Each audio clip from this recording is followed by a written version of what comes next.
একই সঙ্গে বন্ধ হয়ে গেল ফেসবুক, ইনস্টাগ্রাম। কিন্তু কেন হঠাৎ করে একই সঙ্গে ফেসবুক, ইনস্টাগ্রাম বন্ধ করে দেওয়া হলো? ফেসবুক কি তাহলে আর চলবে না, নাকি ইনস্টাগ্রাম আমরা আর ফিরে পাবো না? আজকের ভিডিওর মধ্যে আমি সমস্ত কিছু আপডেট দিয়ে দেবো। ভিডিওটি মনোযোগ সহকারে দেখতে থাকুন। সমস্ত কিছু তথ্য আমি আজকের ভিডিওর মাধ্যমে জানিয়ে দেব। ইতিমধ্যে ফেসবুক কিন্তু আমাদের প্রত্যেকেরই এই মুহূর্তে ব্যান রয়েছে, এমনকি সাথে ইনস্টাগ্রামও কিন্তু ব্যান রয়েছে।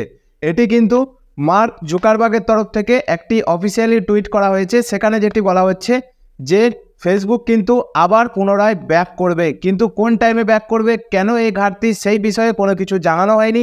এবং মাননীয় প্রধানমন্ত্রী নরেন্দ্র মোদী তিনি সোশ্যাল মিডিয়ায় কিছু পোস্ট আপলোড করতে যাওয়ার সময় এই সমস্যায় তাকেও পড়তে হয়েছেন। তো তিনি অফিসিয়ালিভাবে খবর নিচ্ছেন কেন এই ঘাটতি করা হলো। কেউই জানে না, মেটার তরফ থেকে কোনো অফিসিয়ালি নোটিফিকেশনও এই বিষয়ে দেওয়া হয়নি। তো বন্ধুরা, এতে বিভ্রান্ত হওয়ার কোনো কারণ নেই।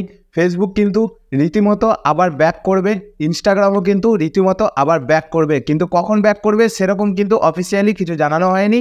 অফিসিয়ালি টাইম জানানো হলে সেক্ষেত্রে আপনাদেরকে এই চ্যানেলের মাধ্যমে আপডেট দিয়ে দেওয়া হবে।